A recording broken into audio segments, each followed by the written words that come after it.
Conexão Ciência.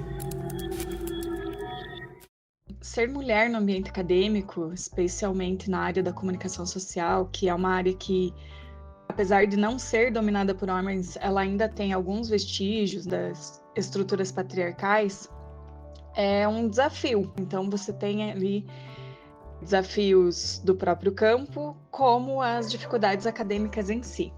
Acho que o primeiro grande desafio é a luta que a gente precisa travar, mesmo que inconscientemente, contra a naturalização de que uma autoridade acadêmica ela é muitas vezes associada ao masculino. Então, no início da minha trajetória, sobretudo, né, lá nos idos 2008, eu percebia um pouquinho disso, né, dessa necessidade de eu, enquanto mulher e muito jovem, provar que a minha posição era uma posição de autoridade, embora eu não quisesse ressoar uma posição autoritária, porque são duas coisas diferentes.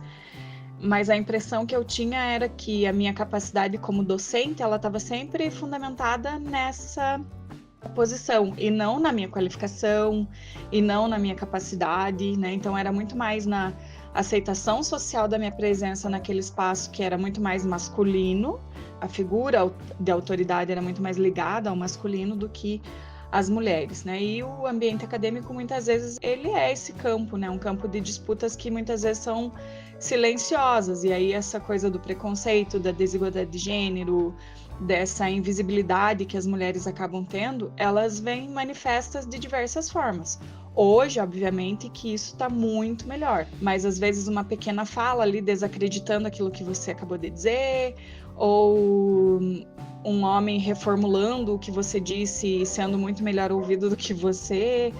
Então, não significa que o ambiente acadêmico seja hostil por natureza com relação às mulheres, mas muitas vezes essas pequenas nuancezinhas, né, que parecem assim micro-rejeições e que às vezes a gente leva anos para identificar aquilo, elas acabam existindo, elas acabam impactando e elas acabam permeando, né, a nossa experiência enquanto mulheres nesse espaço. Então, para mim, a construção dessa identidade feminina no ambiente acadêmico, ela também envolve esse processo de você equilibrar essas expectativas sociais com relação ao comportamento feminino, né? Então, porque a mulher ela tem que ser mais suave, ela não pode falar alto, ela tem que ser mais empática, ou ela tem que ser acolhedora.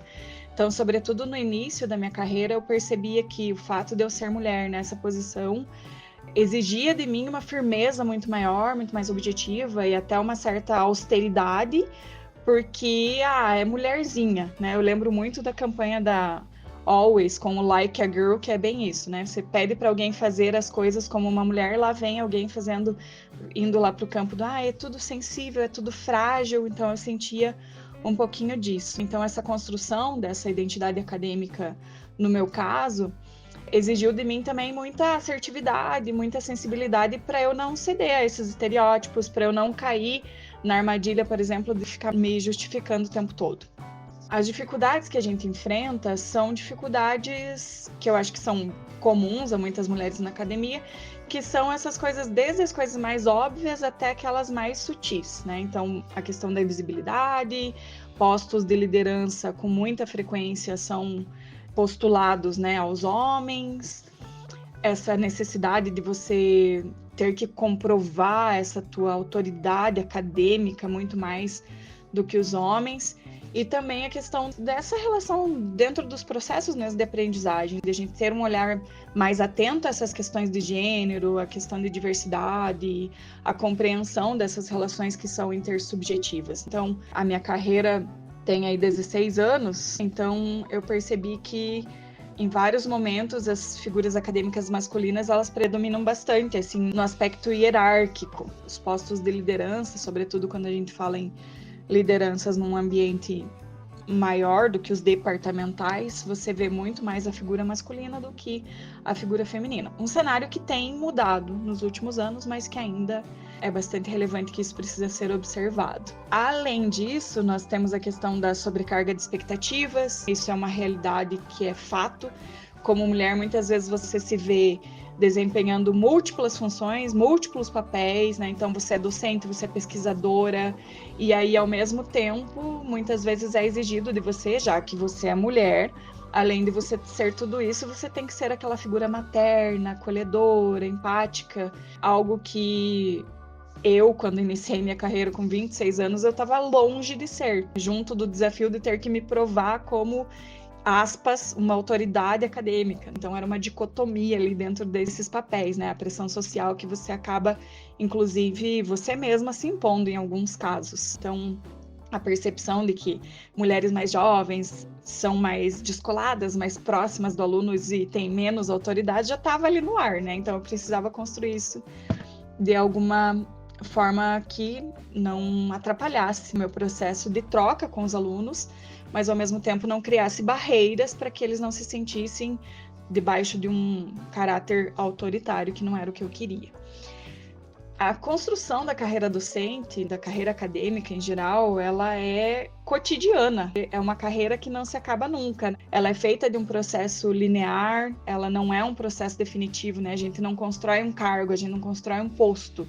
Nós estamos em constante construção. A própria natureza da academia, com inovações, pesquisas, teorias, debates, troca de ideias, faz com que essa carreira seja uma carreira em constante movimento, em processos de construção e muitas vezes, como é inclusive no caso das questões de gênero, né, de desconstrução também. Então, desde o início da minha carreira, sempre fui muito comprometida com a minha formação, extremamente disciplinada, mas, sobretudo no início, a gente tem esse desafio ainda maior, porque parece que passa pela forma de a gente ser respeitada, de a gente ser visto como competente, né, técnica e intelectualmente, essa necessidade de ter um plus nesse processo. E aí eu acho que também entra a questão de a gente pensar que a formação sólida, né, é um pilar essencial para a gente pensar a construção dessa carreira acadêmica.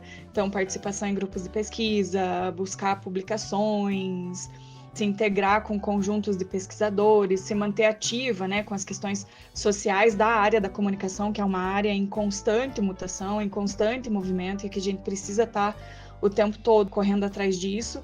Então, a gente está constantemente nessa busca por essa excelência acadêmica. E aí, quando eu falo excelência acadêmica, eu não estou falando de produtivismo acadêmico, né, que atrapalha um bocadinho aí essa nossa busca muitas vezes, mas acho que isso é discussão para outro assunto. Então, acho que a carreira acadêmica ela é um caminho de muito aprendizado, de adaptação constante, né? Eu sempre falo que a professora que eu era 16, 15 anos atrás é completamente outra da professora que eu sou hoje. A academia é um ambiente vivo, ele está sempre em movimento, e para a gente sobreviver nesse ambiente, a gente precisa estar vivo também e se movimentando, entendendo esses fluxos e estar disposto também a aprender constantemente. A figura do professor não ensina, ele mais aprende do que ensina. E para ensinar, ele mais aprender precisa do que qualquer outra coisa. Então, aprender desde os conteúdos que precisam ser repassados aos alunos, para sermos esse mediador desse processo de construção de ensino-aprendizado, mas também de pensar as pequenas frustrações, os desafios diários, as dificuldades que a gente tem, essa pressão por resultados, publicação, né, a constante exigência de novos conhecimentos. Então, a carreira acadêmica, ela exige da gente essa jornada de autoconhecimento, de desenvolvimento, dessa constante construção, adaptação aos contextos, aos cenários, aos perfis dos alunos.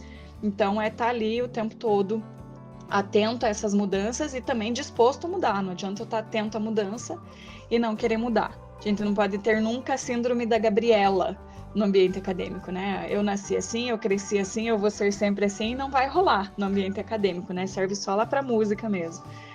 E todo esse processo de construção, durante a minha trajetória, que está em construção ainda também, eu nunca abri mão da minha identidade enquanto mulher, né? Então, isso significou, por exemplo, eu adotar uma postura de liderança que fosse genuína, que não fosse forçada. Então, não precisava ser aquele homem autoritário para exalar a autoridade. Então, com o tempo, eu fui ali encontrando meu espaço, a forma de estabelecer a minha voz, mas isso também é lapidado dia a dia e você vai construindo e reconstruindo cotidianamente.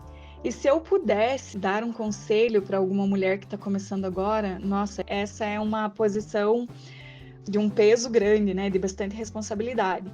Mas eu acho que a primeira coisa seria confie em você mesma, continue sendo autêntica. A jornada acadêmica é longa, é trabalhosa, nada acontece do dia para a noite, nada acontece pura e simplesmente.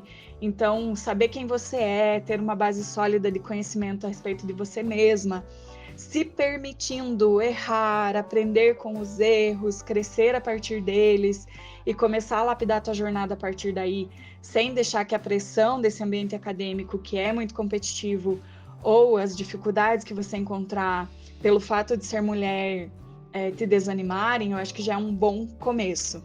Buscar apoio de pessoas que já estão ali, formar redes com outras pesquisadoras, com outras mulheres, nas quais você possa se apoiar, se conectar com outras mulheres que possam te ajudar nesse crescimento profissional, mas também para um vínculo maior, né, do que só o vínculo profissional, para a gente também pensar saúde mental, emocional, criar laços interessantes também para além do trabalho. Outro conselho, não se subestime. Muitas vezes, sobretudo quando a gente está iniciando, a gente tem uma tendência de pensar que a gente precisa se adaptar, a gente precisa se ajustar, a gente tem que seguir aqueles padrões. E muitas vezes nisso a gente perde a nossa autenticidade, a busca pelo nosso caminho próprio. Então, acho que tanto quanto ser autêntico, buscar nosso caminho e encontrar o nosso lugar, é não subestimar a nossa capacidade e saber que a academia é um ambiente que tem possibilidades para quem tem coragem, para quem não se subestima, para quem tem coragem muitas vezes de questionar as coisas. Então, não se subestime. E não ter medo. Então, acho que uma frase que está bem clichê nos últimos tempos é vai com medo mesmo, né? Coragem não é a falta do medo, mas é você romper a barreira do medo e ir com medo mesmo.